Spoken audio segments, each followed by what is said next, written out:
ये हमने आप केवल यहाँ से लिखना, ये मैं शेयर कर दूंगा आपको, ठीक है। ये कल भी मैंने थोड़ा डिस्कस किया था, ये उससे ऊपर पहले वाला पोर्शन कल हो गया है, यहाँ से हम डिस्कस कर सकते हैं पायरोनोमीटर क्या है, अगर ये एग्जाम में लिखने को आया।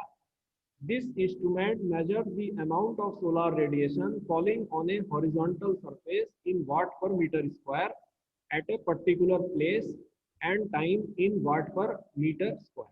राइट, समय का भी इसमें महत्व होता है और जगह का भी महत्व होता है। जैसे अभी आपको पीछे पढ़ा आपने, डायरेक्ट रेडिएशन के लिए दोनों चीजों का महत्व है, दिन का समय, राइट, और जगह। अगर जगह इक्वेटर के नजदीक है तो डायरेक्ट रेडिएशन ज्यादा मिलेगा, इक्वेटर से दूर है तो डायरेक्ट रेडिएशन कम मिलेगा।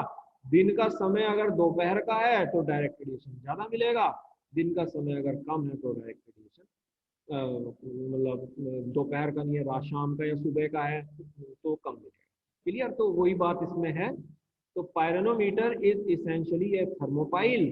थर्मोपाइल को एक कलेक्शन ऑफ थर्मोकपल्स होता है mounted on a black carbon disc which generates electricity according to how much solar radiation falls on it, right. तो ये एक कार्बन डिस्क होती है, ठीक है, जिसके ऊपर ये हमारा डोम शेप स्ट्रक्चर, और इस डोम शेप स्ट्रक्चर के अंदर ये थर्मोपाइल होते हैं, ये दिख रहे हैं आपको थर्मोपाइल, ये थर्मोपाइल, ठीक है, इस तरह से ये होता है। तो इसमें कार्बन डिस्क पे जनरेट होता है, तो इससे एक इलेक्ट्रिसिटी जनरेट होती है according to how much solar radiation falls. इस इलेक्ट्रिसिटी का वैल्यू इस बात पर डिपेंड करती है, करंट का वैल्यू इस बात पर डिपेंड करता है, मैग्नीट्यूड की आपका जो सोलर रेडिएशन गिर रहा है उसकी इंटेंसिटी क्या है। Pyranometer is covered by a dome made from 1 or 2 layers of ground and polished optical glass और एक्रिलिक प्लास्टिक, ठीक है। ये डोम जो होता है ये ग्लास का होता है, ऑप्टिकल ग्लास का या एक्रिलिक प्लास्टिक का हो सकता है। कहने की बात है ट्रांसपेरेंट मीडियम का ये होना चाहिए, तभी तो सूरज की रोशनी अंदर जाएगी, ठीक है। So when sunlight falls on a pyrometer, the thermopile sensor produces a proportional response, typically in 30 seconds or less. जब भी सोलर रेडिएशन थर्मोपाइल पर गिरेगा तो 30 सेकंड या उससे कम समय में ये थर्मो इलेक्ट्रिक करंट को प्रोड्यूस कर देगा। क्लियर है बात? The more is solar radiation, the hotter the sensor gets and greater the electric current is generated. जितना ज्यादा हॉट होगा, ठीक है, ये आपका जंक्शन थर्मोपाइल का, उतना ज्यादा करंट बनेगा, क्योंकि ये टेम्परेचर डिफरेंस के ऊपर डिपेंड करता है।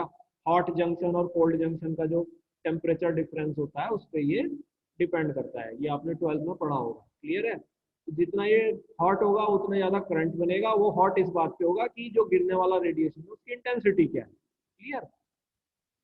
So it generates the magnitude of current is linearly proportional to amount of solar radiation. So doubling the solar radiation produces twice as much current. Clear? तो जितना ये करंट बन रहा है वो हमेशा सोलर रेडिएशन की इंटेंसिटी के लीनियरली प्रोपोर्शनल है। अगर इंटेंसिटी दुगनी करते हैं तो करंट भी दुगना हो जाएगा। So pyronometer produces maximum current when sun is directly overhead and zero current when sun is on the horizon. ठीक है, टाइम के ऊपर डिपेंड कर रहा है। ओवरहेड है तो सबसे ज्यादा करंट बनेगा, आपका ये हॉरिजन पर है तो जीरो बनेगा। क्लियर है बात? तो इस तरह से ये हमारा